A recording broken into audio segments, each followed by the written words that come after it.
The Adventures of Sherlock Holmes, by Arthur Conan Doyle. Chapter 8.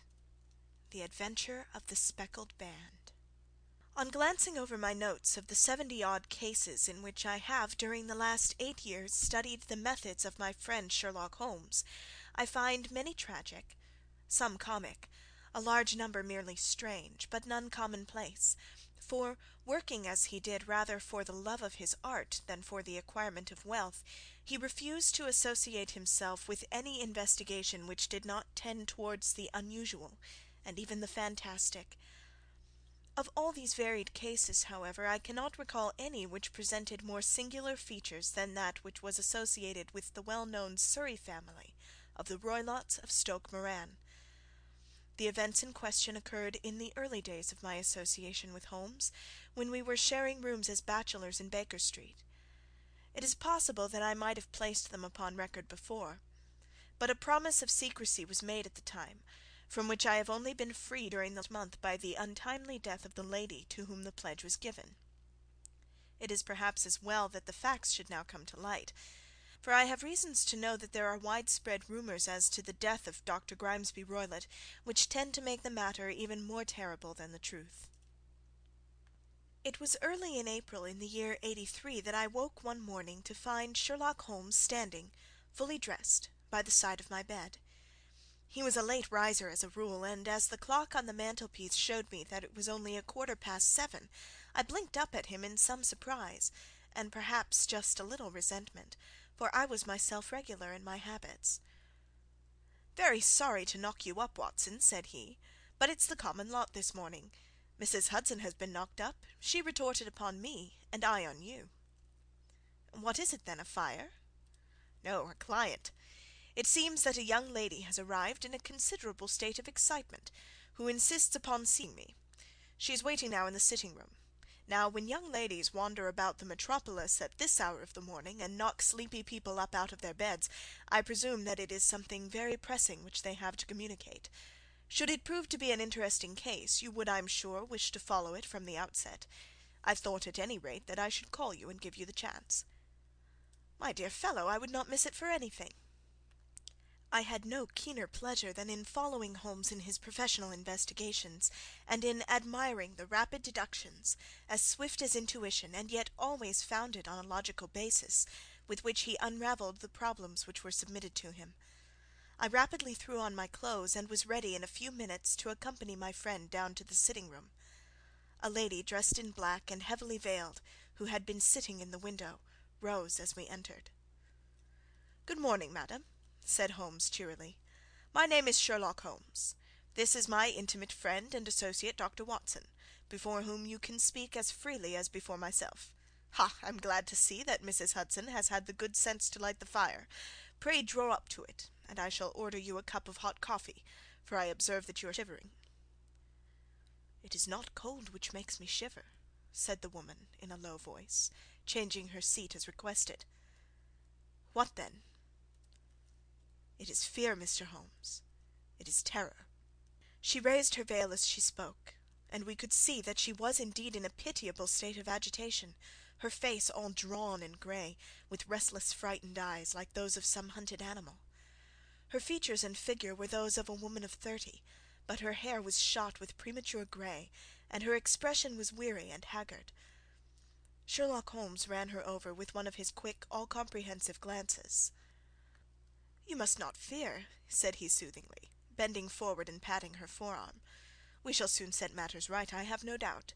You have come in by train this morning, I see." "You know me, then?"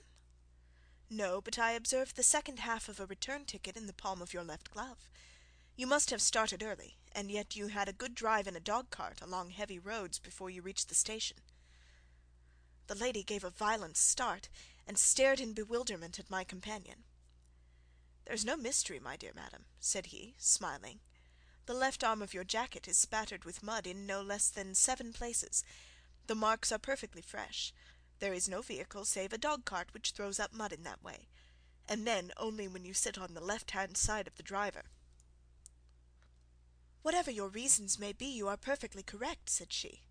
"I started from home before 6, reached Leatherhead at 20 past, and came in by the first train to Waterloo." Sir, I can stand this strain no longer. I shall go mad if it continues.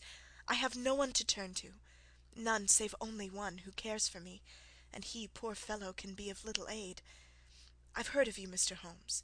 I have heard of you from Mrs. Farintosh, whom you helped in the hour of her sore need. It was from her that I had your address. Oh, sir, do you not think that you could help me too, and at least throw a little light through the dense darkness which surrounds me? At present it is out of my power to reward you for your services, but in a month or 6 weeks I shall be married, with the control of my own income, and then at least you shall not find me ungrateful."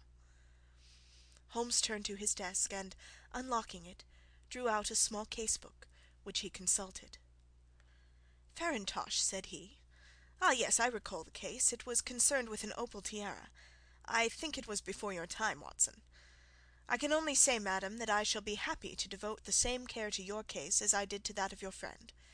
As to reward, my profession is its own reward, but you are at liberty to defray whatever expenses I may be put to, at the time which suits you best. And now I beg that you will lay before us everything that may help us in forming an opinion on the matter." "Alas!" replied our visitor, "the very horror of my situation lies in the fact that my fears are so vague, and my suspicions depend so entirely upon small points, which might seem trivial to another, that even he to whom of all others I have a right to look for help and advice looks upon all that I tell him about it as the fancies of a nervous woman. He does not say so, but I can read it from his soothing answers and averted eyes. But I have heard, Mr. Holmes, that you can see deeply into the manifold wickedness of the human heart. You may advise me how to walk amid the dangers which encompass me." "I am all attention, madam." "My name is Helen Stoner, and I am living with my stepfather, who is the last survivor of one of the oldest Saxon families in England, the Roylotts of Stoke Moran, on the western border of Surrey." Holmes nodded his head. "The name is familiar to me," said he. "The family was at one time the richest in England, and the estates extended over the borders into Berkshire in the north and Hampshire in the west. In the last century, however, 4 successive heirs were of a dissolute and wasteful disposition, and the family ruin was eventually completed by a gambler in the days of the Regency. Nothing was left save a few acres of ground and the 200-year-old house, which is itself crushed under a heavy mortgage. The last squire dragged out his existence there, living the horrible life of an aristocratic pauper. But his only son, my stepfather, seeing that he must adapt himself to the new conditions, obtained an advance from a relative, which enabled him to take a medical degree, and went out to Calcutta, where, by his professional skill and force of character, he established a large practice. In a fit of anger, however, caused by some robberies which had been perpetrated in the house, he beat his native butler to death and narrowly escaped a capital sentence. As it was, he suffered a long term of imprisonment, and afterwards returned to England a morose and disappointed man.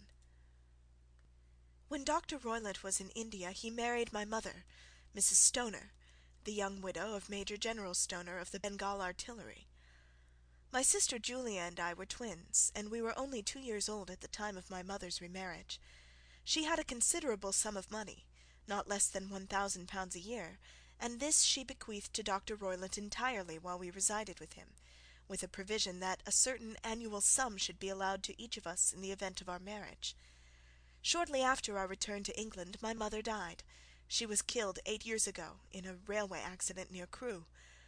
Dr. Roylott then abandoned his attempts to establish himself in practice in London, and took us to live with him in the old ancestral house at Stoke Moran. The money which my mother had left was enough for all our wants, and there seemed to be no obstacle to our happiness. But a terrible change came over our stepfather about this time. Instead of making friends and exchanging visits with our neighbours, who had at first been overjoyed to see a Roylott of Stoke Moran back in the old family seat, he shut himself up in his house, and seldom came out save to indulge in ferocious quarrels with whoever might cross his path. Violence of temper, approaching to mania, has been hereditary in the men of the family, and in my stepfather's case it had, I believe, been intensified by his long residence in the tropics. A series of disgraceful brawls took place, 2 of which ended in the police court, until at last he became the terror of the village, and the folks would fly at his approach, for he is a man of immense strength, and absolutely uncontrollable in his anger. Last week he hurled the local blacksmith over a parapet into a stream, and it was only by paying over all the money which I could gather together that I was able to avert another public exposure. He had no friends at all save the wandering gipsies, and he would give these vagabonds leave to encamp upon the few acres of bramble-covered land which represent the family estate, and would accept in return the hospitality of their tents, wandering away with them sometimes for weeks on end. He has a passion also for Indian animals, which are sent over to him by a correspondent, and he has at this moment a cheetah and a baboon, which wander freely over his grounds, and are feared by the villagers almost as much as their master. You can imagine from what I say that my poor sister Julia and I had no great pleasure in our lives. No servant would stay with us, and for a long time we did all the work of the house. She was but 30 at the time of her death, and yet her hair had already begun to whiten, even as mine has. Your sister is dead, then? She died just 2 years ago, and it is of her death that I wish to speak to you. You can understand that, living the life which I have described, we were little likely to see any one of our own age and position. We had, however, an aunt, my mother's maiden sister, Miss Honoria Westphale, who lives near Harrow, and we were occasionally allowed to pay short visits at this lady's house. Julia went there at Christmas 2 years ago, and met there a half-pay major of marines, to whom she became engaged. My stepfather learned of the engagement when my sister returned, and offered no objection to the marriage, but within a fortnight of the day which had been fixed for the wedding, the terrible event occurred which has deprived me of my only companion." Sherlock Holmes had been leaning back in his chair with his eyes closed and his head sunk in a cushion, but he half opened his lids now and glanced across at his visitor. "Pray be precise as to details," said he. "It is easy for me to be so, for every event of that dreadful time is seared into my memory. The manor house is, as I have already said, very old, and only one wing is now inhabited. The bedrooms in this wing are on the ground floor, the sitting rooms being in the central block of the buildings. Of these bedrooms, the first is Dr. Roylott's, the second my sister's, and the third my own. There is no communication between them, but they all open out into the same corridor. Do I make myself plain?" "Perfectly so." "The windows of the 3 rooms open out upon the lawn. That fatal night Dr. Roylott had gone to his room early, though we knew that he had not retired to rest, for my sister was troubled by the smell of the strong Indian cigars which it was his custom to smoke. She left her room, therefore, and came into mine, where she sat for some time, chatting about her approaching wedding. At 11 o'clock she rose to leave me, but she paused at the door and looked back. "Tell me, Helen," said she, "have you ever heard any one whistle in the dead of the night?" "Never," said I. "I suppose that you could not possibly whistle yourself in your sleep?" "Certainly not. But why?" "Because during the last few nights I have always, about 3 in the morning, heard a low, clear whistle. I am a light sleeper, and it has awakened me. I cannot tell where it came from, perhaps from the next room, perhaps from the lawn. I thought that I would just ask you whether you'd heard it." "No, I have not. It must be those wretched gipsies in the plantation." "Very likely. And yet, if it were on the lawn, I wonder that you did not hear it also." "Ah, but I sleep more heavily than you." "Well, it is of no great consequence at any rate." She smiled back at me, closed my door, and a few moments later I heard her key turn in the lock. "Indeed," said Holmes. "Was it your custom always to lock yourselves in at night?" "Always." "And why?" "I think that I mentioned to you that the doctor kept a cheetah and a baboon. We had no feeling of security unless our doors were locked." "Quite so. Pray proceed with your statement." "I could not sleep that night. A vague feeling of impending misfortune impressed me. My sister and I, you will recollect, were twins, and you know how subtle are the links which bind 2 souls which are so closely allied. It was a wild night. The wind was howling outside, and the rain was beating and splashing against the windows. Suddenly, amid all the hubbub of the gale, there burst forth the wild scream of a terrified woman. I knew that it was my sister's voice. I sprang from my bed, wrapped a shawl around me, and rushed into the corridor. As I opened my door, I seemed to hear a low whistle, such as my sister described, and a few moments later a clanging sound, as if a mass of metal had fallen. As I ran down the passage, my sister's door was unlocked, and revolved slowly upon its hinges. I stared at it horror-stricken, not knowing what was about to issue from it. By the light of the corridor lamp I saw my sister appear at the opening, her face blanched with terror, her hands groping for help, her whole figure swaying to and fro like that of a drunkard. I ran to her and threw my arms round her, but at that moment her knees seemed to give way, and she fell to the ground. She writhed as one who is in terrible pain, and her limbs were dreadfully convulsed. At first I thought that she had not recognized me, but as I bent over her she suddenly shrieked in a voice which I shall never forget, "Oh, my God, Helen! It was the band! The speckled band!" There was something else which she would fain have said, and she stabbed with her finger in the air in the direction of the doctor's room, but a fresh convulsion seized her and choked her words. I rushed out, calling loudly for my stepfather, and I met him hastening from his room in his dressing gown.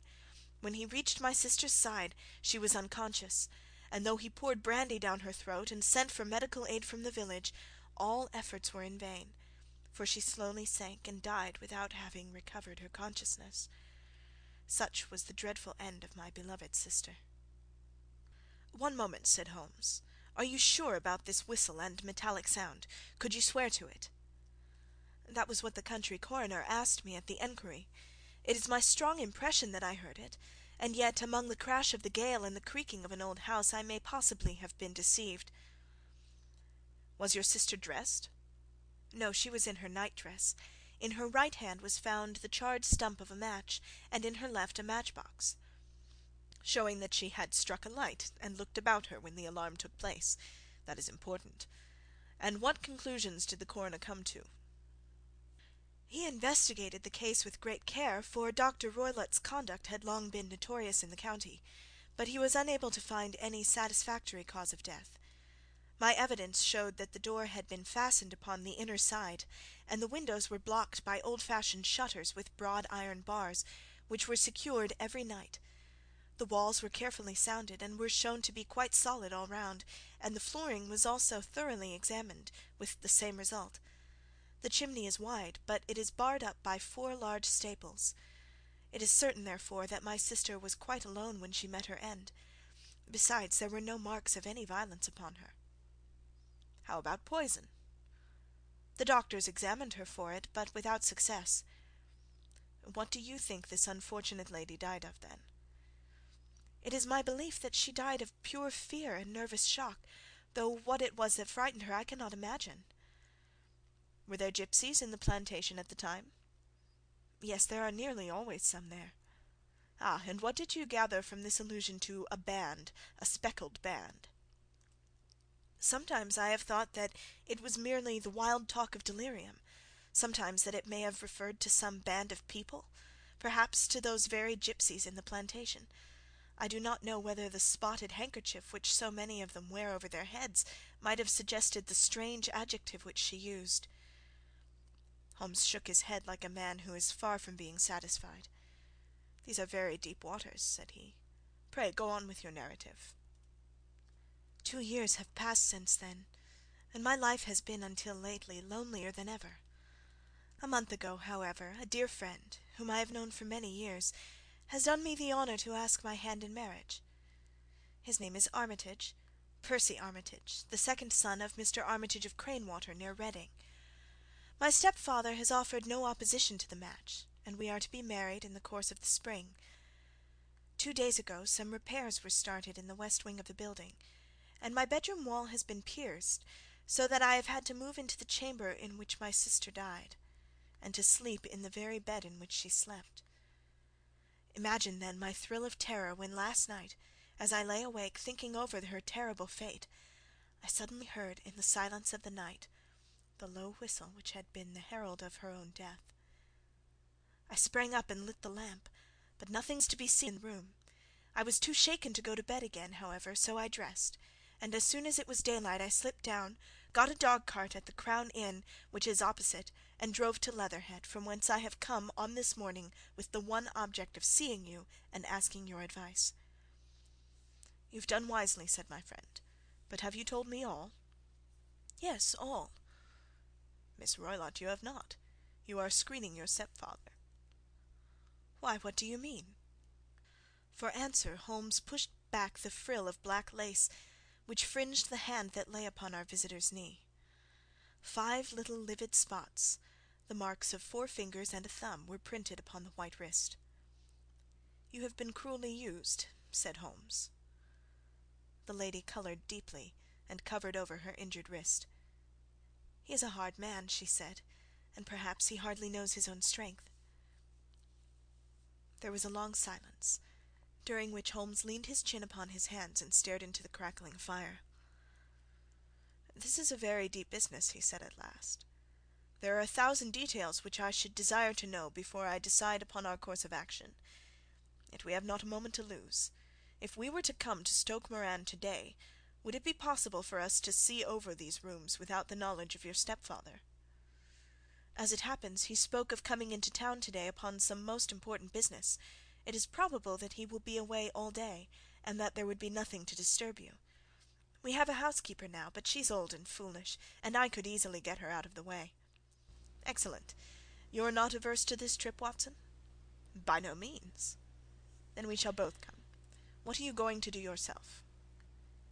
"I have 1 or 2 things which I would wish to do now that I am in town, but I shall return by the 12 o'clock train, so as to be there in time for your coming." "And you may expect us early in the afternoon. I have myself some small business matters to attend to. Will you not wait and breakfast?" "No, I must go. My heart is lightened already since I have confided my trouble to you. I shall look forward to seeing you again this afternoon." She dropped her thick black veil over her face and glided from the room. "And what do you think of it all, Watson?" asked Sherlock Holmes, leaning back in his chair. "It seems to me to be a dark and sinister business." "Dark enough and sinister enough. Yet if the lady is correct in saying that the flooring and walls are sound, and that the door, window, and chimney are impassable, then her sister must undoubtedly have been alone when she met her mysterious end.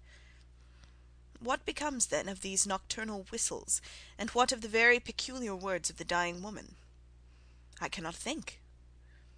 When you combine the ideas of whistles at night, the presence of a band of gipsies who are on intimate terms with this old doctor, the fact that we have every reason to believe that the doctor has an interest in preventing his stepdaughter's marriage, the dying allusion to a band, and finally the fact that Miss Helen Stoner heard a metallic clang which might have been caused by one of those metal bars that secured the shutters falling back into its place, I think that there is good ground to think that the mystery may be cleared along those lines. But what then did the gipsies do? I cannot imagine. I see many objections to any such theory. And so do I. It is for precisely that reason that we are going to Stoke Moran this day. I want to see whether the objections are fatal, or if they may be explained away. But what in the name of the devil?"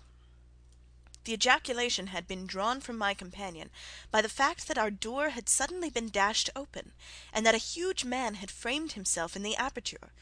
His costume was a peculiar mixture of the professional and the agricultural, having a black top hat, a long frock coat, and a pair of high gaiters, with a hunting crop swinging in his hand.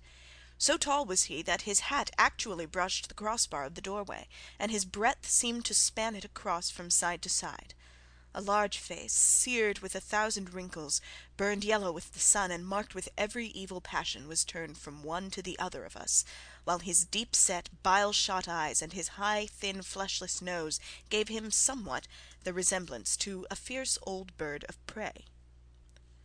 "Which of you is Holmes?" asked this apparition. "My name, sir, but you have the advantage of me," said my companion quietly. "I am Dr. Grimesby Roylott of Stoke Moran." "Indeed, doctor," said Holmes blandly. "Pray take a seat." "I will do nothing of the kind. My stepdaughter has been here. I have traced her. What has she been saying to you?" "It is a little cold for the time of year," said Holmes. "What has she been saying to you?" screamed the old man furiously. "But I have heard that the crocuses promise well," continued my companion imperturbably. "Ha! You put me off, do you?" said our new visitor, taking a step forward and shaking his hunting crop. "I know you, you scoundrel! I have heard of you before. You are Holmes, the meddler." My friend smiled. "Holmes, the busybody." His smile broadened. "Holmes, the Scotland Yard Jack in office." Holmes chuckled heartily. "Your conversation is most entertaining," said he. "When you go out, close the door, for there is a decided draught." "I will go when I've said my say. Don't you dare meddle with my affairs. I know that Miss Stoner has been here. I traced her. I am a dangerous man to fall foul of. See here." He stepped swiftly forward, seized the poker, and bent it into a curve with his huge brown hands. "See that you keep yourself out of my grip," he snarled, and hurling the twisted poker into the fireplace, he strode out of the room. "He seems a very amiable person," said Holmes, laughing. "I am not quite so bulky, but if he had remained I might have shown him that my grip was not much more feeble than his own." As he spoke he picked up the steel poker and with a sudden effort straightened it out again. "Fancy his having the insolence to confound me with the official detective force! This incident gives zest to our investigation, however, and I only trust that our little friend will not suffer from her imprudence in allowing this brute to trace her. And now, Watson, we shall order breakfast, and afterwards I shall walk down to Doctors' Commons, where I hope to get some data which may help us in this matter."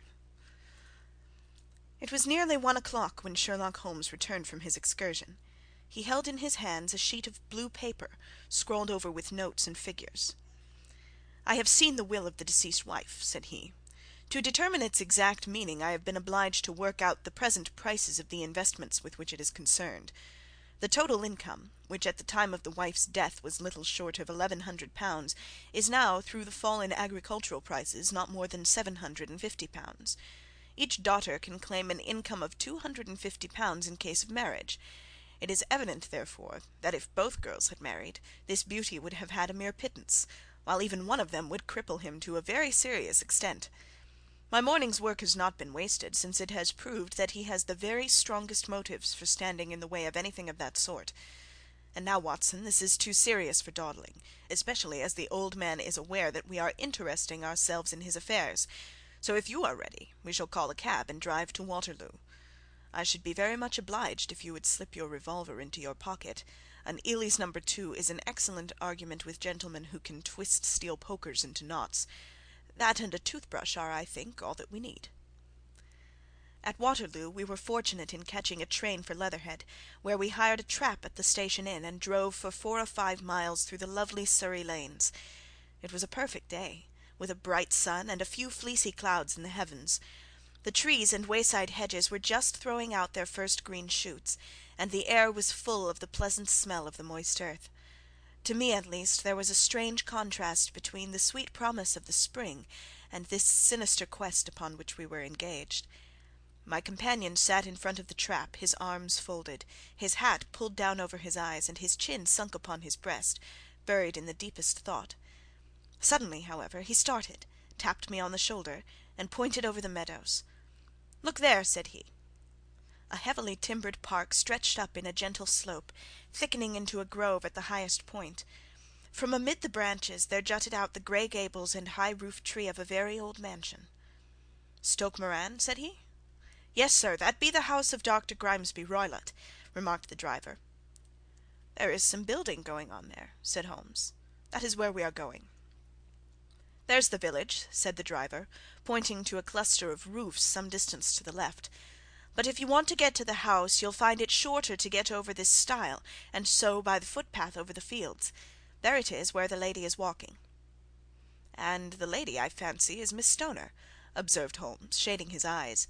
"Yes, I think we had better do as you suggest." We got off, paid our fare, and the trap rattled back on its way to Leatherhead. "I thought it as well," said Holmes, as we climbed the stile, "that this fellow should think we had come here as architects or on some definite business. It may stop his gossip.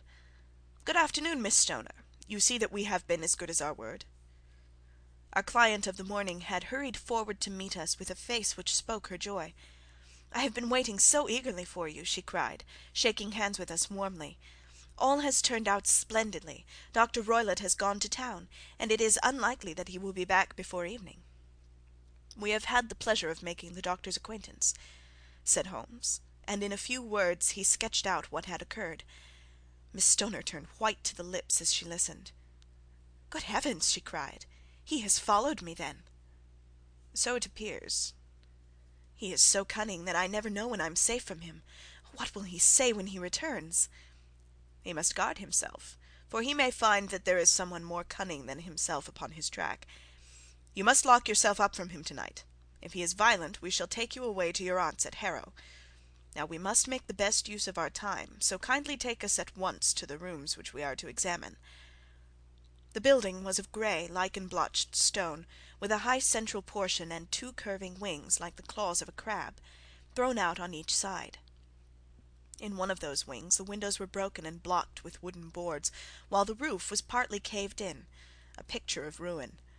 The central portion was in little better repair, but the right-hand block was comparatively modern, and the blinds in the windows, with the blue smoke curling up from the chimneys, showed that this was where the family resided. Some scaffolding had been erected against the end wall, and the stonework had been broken into, but there were no signs of any workmen at the moment of our visit. Holmes walked slowly up and down the ill-trimmed lawn, and examined with deep attention the outsides of the windows. "This, I take it, belongs to the room in which you used to sleep, the centre one to your sister's, and the one next to the main building to Dr. Roylott's chamber." "Exactly so, but I am now sleeping in the middle room." "Pending the alterations, as I understand. By the way, there does not seem to be any very pressing need for repairs at that end of the wall." "There were none. I believe that it was an excuse to move me from my room." "Ah, that is suggestive. Now, on the other side of this narrow wing runs the corridor from which these three rooms open. There are windows in it, of course." "Yes, but very small ones, too narrow for any one to pass through." "As you both locked your doors at night, your rooms were unapproachable from that side. Now would you have the kindness to go into your room and bar your shutters?" Miss Stoner did so, and Holmes, after a careful examination through the open window, endeavoured in every way to force the shutter open, but without success. There was no slit through which a knife could be passed to raise the bar. Then with his lens he tested the hinges, but they were of solid iron, built firmly into the massive masonry. "Hum," said he, scratching his chin in some perplexity. "My theory certainly presents some difficulties. No one could pass these shutters if they were bolted. Well, we shall see if the inside throws any light upon the matter." A small side door led into the whitewashed corridor from which the three bedrooms opened. Holmes refused to examine the third chamber, so we passed at once to the second, that in which Miss Stoner was now sleeping, and in which her sister had met with her fate.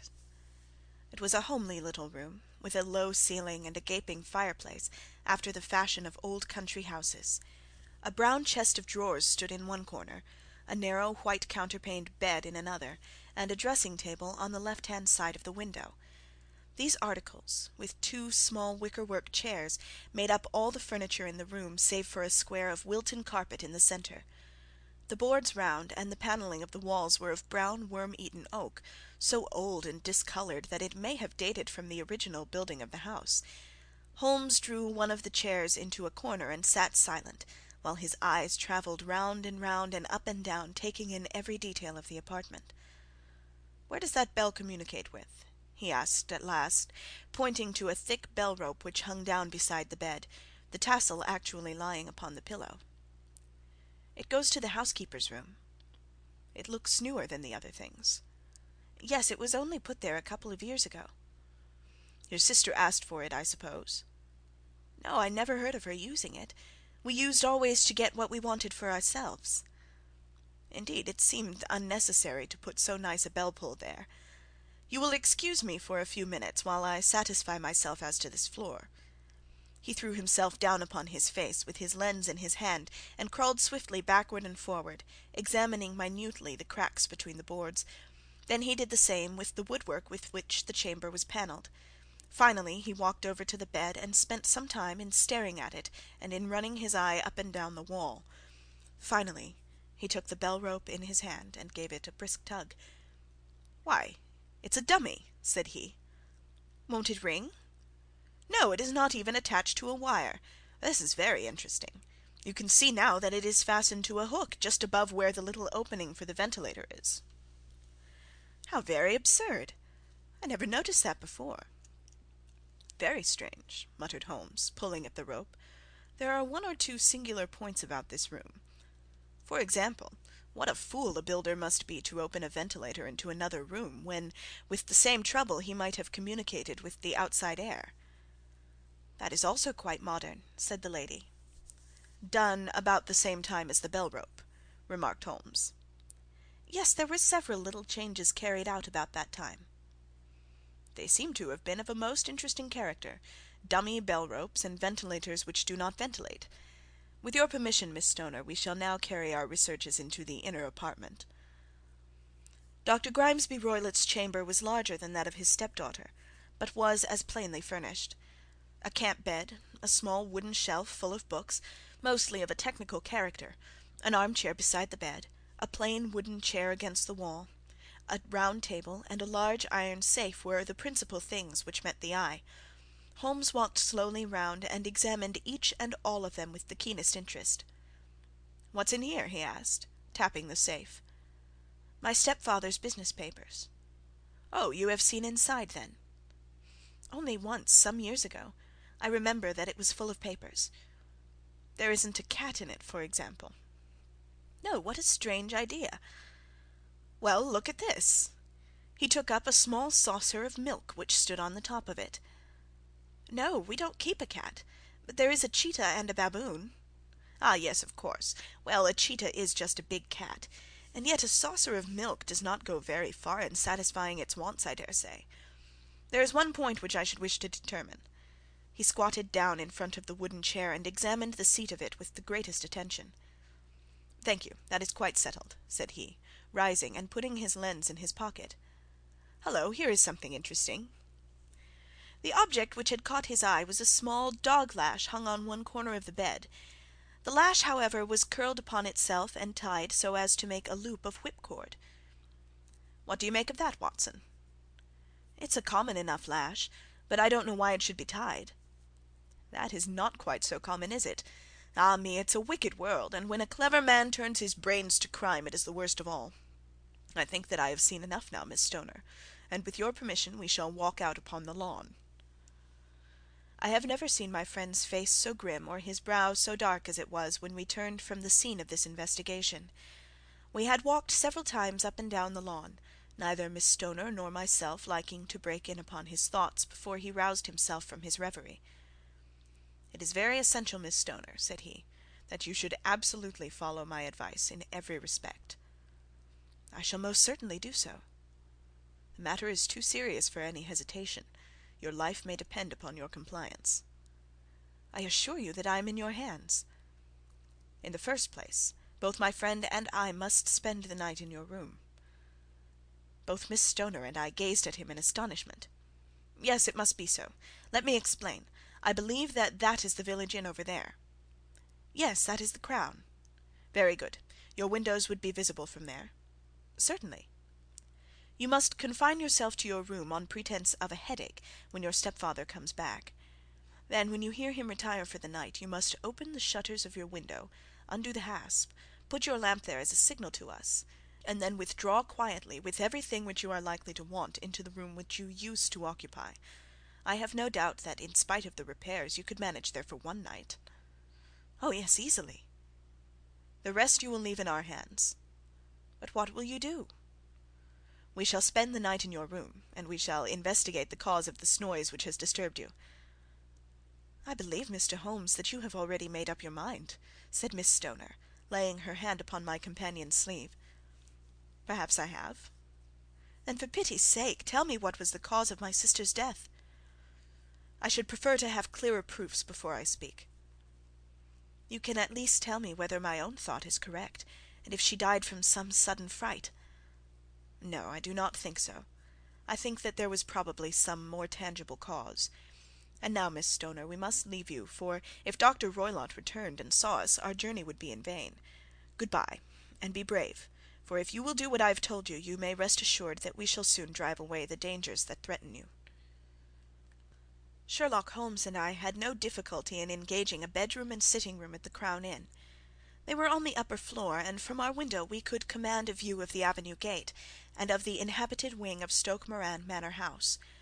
At dusk we saw Dr. Grimesby Roylott drive past, his huge form looming up beside the little figure of the lad who drove him. The boy had some slight difficulty in undoing the heavy iron gates, and we heard the hoarse roar of the doctor's voice, and saw the fury with which he shook his clenched fists at him. The trap drove on, and a few minutes later we saw a sudden light spring up among the trees, as the lamp was lit in one of the sitting rooms.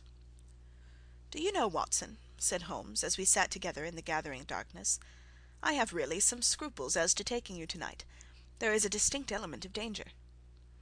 "Can I be of assistance?" "Your presence might be invaluable." "Then I shall certainly come." "It is very kind of you." "You speak of danger. You have evidently seen more in these rooms than was visible to me." "No, but I fancy that I may have deduced a little more. I imagine that you saw all that I did." "I saw nothing remarkable save the bell rope, and what purpose that could answer I confess is more than I can imagine." "You saw the ventilator too?" "Yes, but I do not think it is such a very unusual thing to have a small opening between two rooms. It was so small that a rat could hardly pass through." "I knew that we should find a ventilator before ever we came to Stoke Moran." "My dear Holmes!" "Oh yes, I did.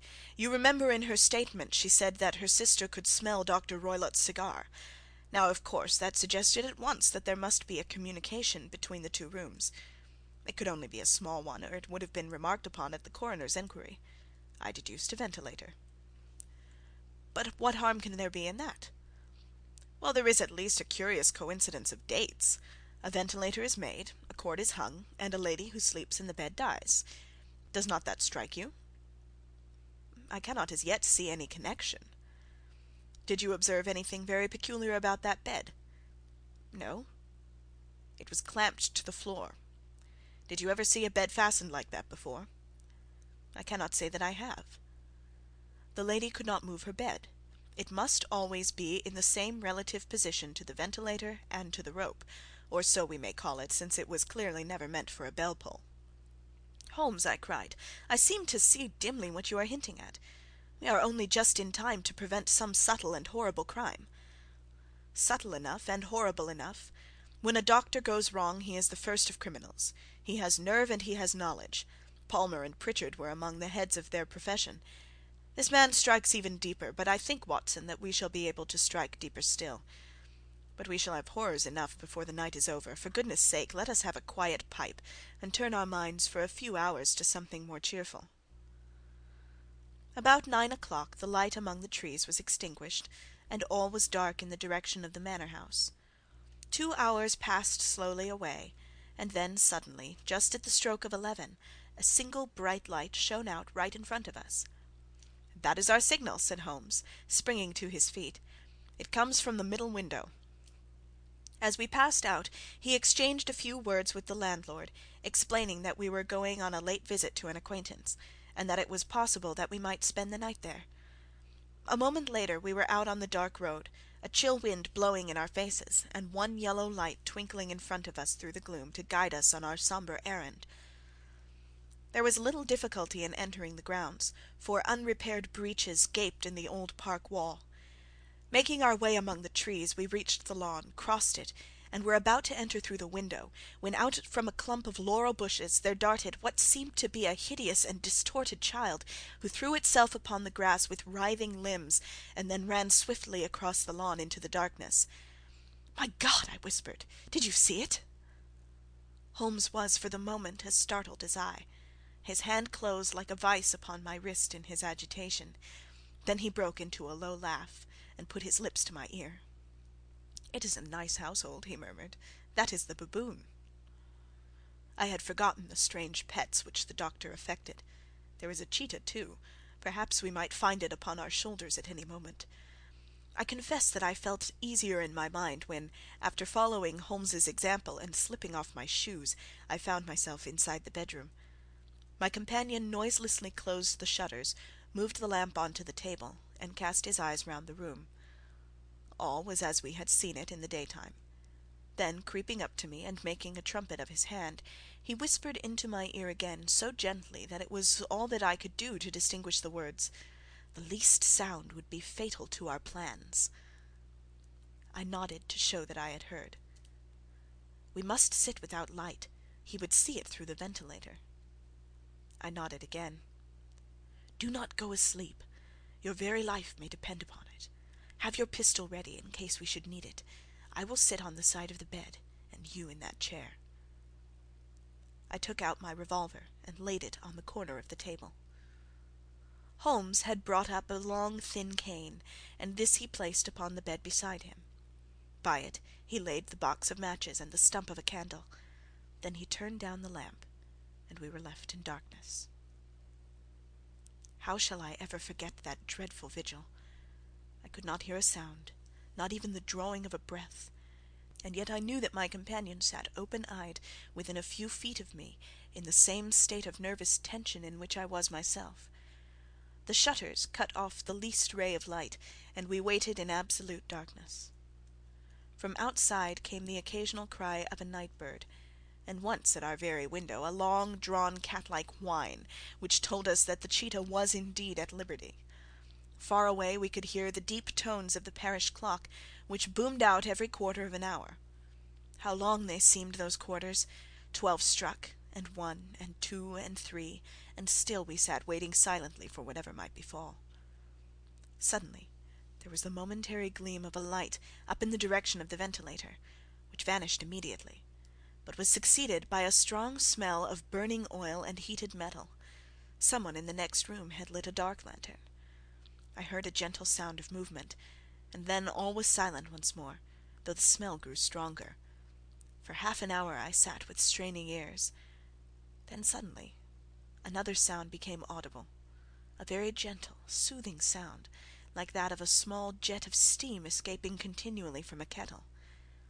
The instant that we heard it, Holmes sprang from the bed, struck a match, and lashed furiously with his cane at the bell-pull. "Do you see it, Watson?" he yelled. "Do you see it?" But I saw nothing. At the moment when Holmes struck the light I heard a low, clear whistle, but the sudden glare flashing into my weary eyes made it impossible for me to tell what it was at which my friend lashed so savagely. I could, however, see that his face was deadly pale and filled with horror and loathing. He had ceased to strike, and was gazing up at the ventilator, when suddenly there broke from the silence of the night the most horrible cry to which I have ever listened.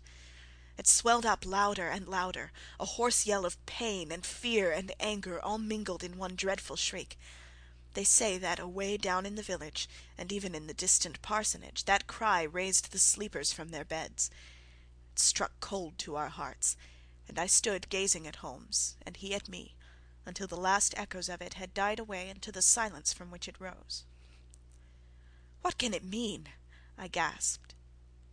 "It means that it is all over," Holmes answered, "and perhaps, after all, it is for the best. Take your pistol, and we will enter Dr. Roylott's room." With a grave face he lit the lamp, and led the way down the corridor.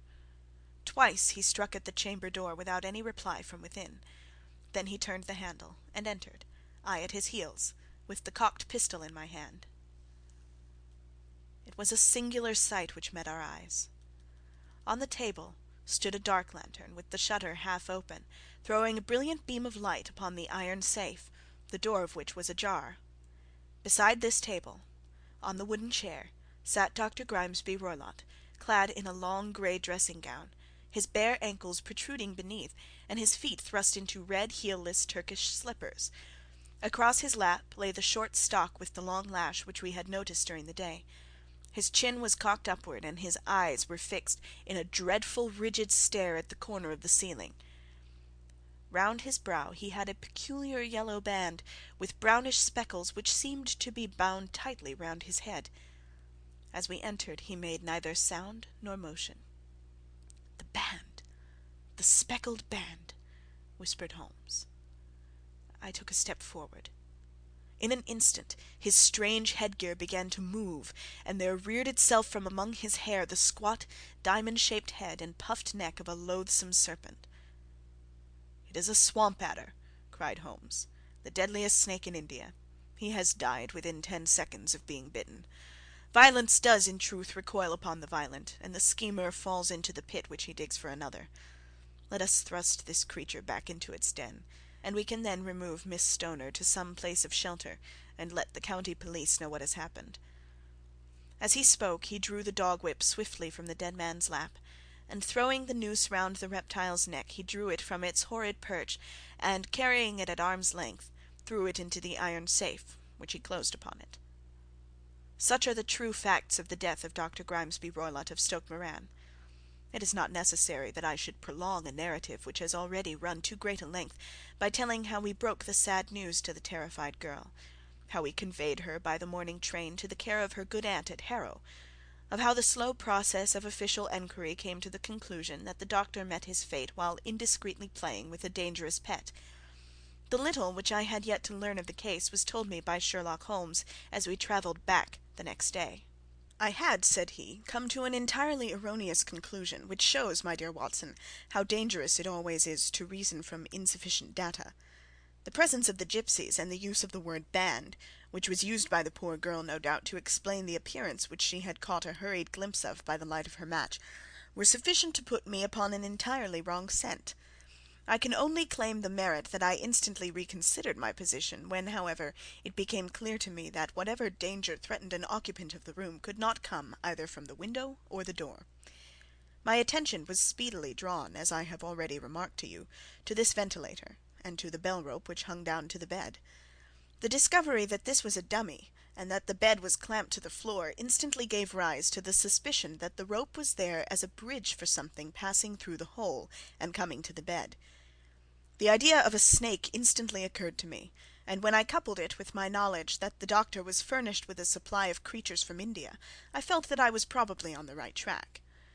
The idea of using a form of poison which could not possibly be discovered by any chemical test was just such a one as would occur to a clever and ruthless man who had had an Eastern training. The rapidity with which such a poison would take effect would also, from his point of view, be an advantage. It would be a sharp-eyed coroner indeed who could distinguish the 2 little dark punctures which would show where the poison fangs had done their work. Then I thought of the whistle. Of course he must recall the snake before the morning light revealed it to the victim. He had trained it, probably by use of the milk which we saw, to return to him when summoned. He would put it through this ventilator at the hour that he thought best, with the certainty that it would crawl down the rope and land on the bed. It might or might not bite the occupant. Perhaps she might escape every night for a week, but sooner or later she must fall a victim.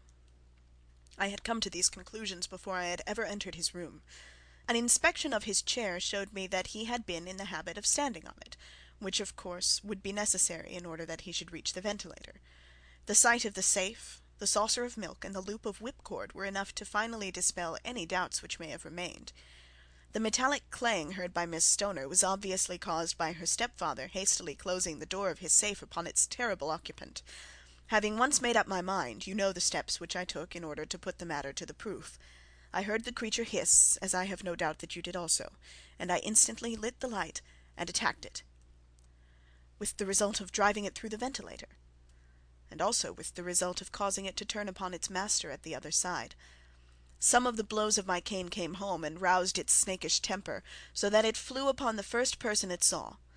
In this way I am no doubt indirectly responsible for Dr. Grimesby Roylott's death, and I cannot say it is likely to weigh very heavily upon my conscience.